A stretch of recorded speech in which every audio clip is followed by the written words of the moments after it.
সরকারি অফিসার পরিচয় দিয়ে প্রতারণা। এক যুবককে পুলিশে চাকরি দেওয়ার নামে টাকা আত্মসাৎ অভিযোগে বাবা এবং মেয়েকে গ্রেফতার করে পুলিশ। মৃতদের রামপুরহাট মহকুমা আদালতে পেশ করে বাবা মোহাম্মদ ফাকিজুল্লাহকে 7 দিনের পুলিশি হেফাজত এবং মেয়েকেও 14 দিনের জেল হেফাজত দিলেন বিচারক। টেলিফোন লাইনে রয়েছেন প্রতিনিধি ভোলানাথ চক্রবর্তী। ভোলানাথ, সরকারি অফিসার পরিচয় দিয়ে প্রতারণার চক্র চলছে, ফোন লাইনে এই মুহূর্তে যোগাযোগ বিচ্ছিন্ন হয়েছে। আরো একবার জানিয়ে রাখি ভোলানাথ, সরকারি অফিসার পরিচয় দিয়ে চলছে প্রতারণা।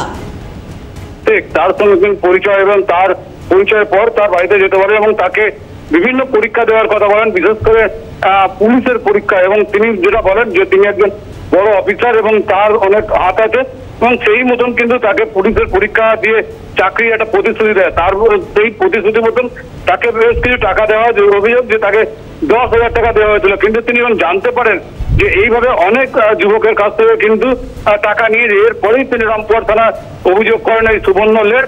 রামপুরহাট থানা পুলিশ তাকে গতকাল তাদেরকে গ্রেফতার করে বাবা এবং মেয়েকে। ধন্যবাদ তোমাকে। ফোন লাইনে ছিলেন প্রতিনিধি ভোলানাথ চক্রবর্তী। এই গোটা বিষয় নিয়ে আইনজীবী কি বলছেন আমরা শুনবো। স্বপন শেখ অ্যালিয়াস হচ্ছে মোহাম্মদ হাফিজুল্লাহ, এনার সাথে ওনার পরিচয় হয়। তো তারপরে এই মোহাম্মদ হাফিজুল্লাহর এনার রিকোয়েস্টে বা ইনভিটেশনে উনি সুবর্ণ ওর বাড়ি যায়, সেটা হচ্ছে কুমারডা গ্রামে।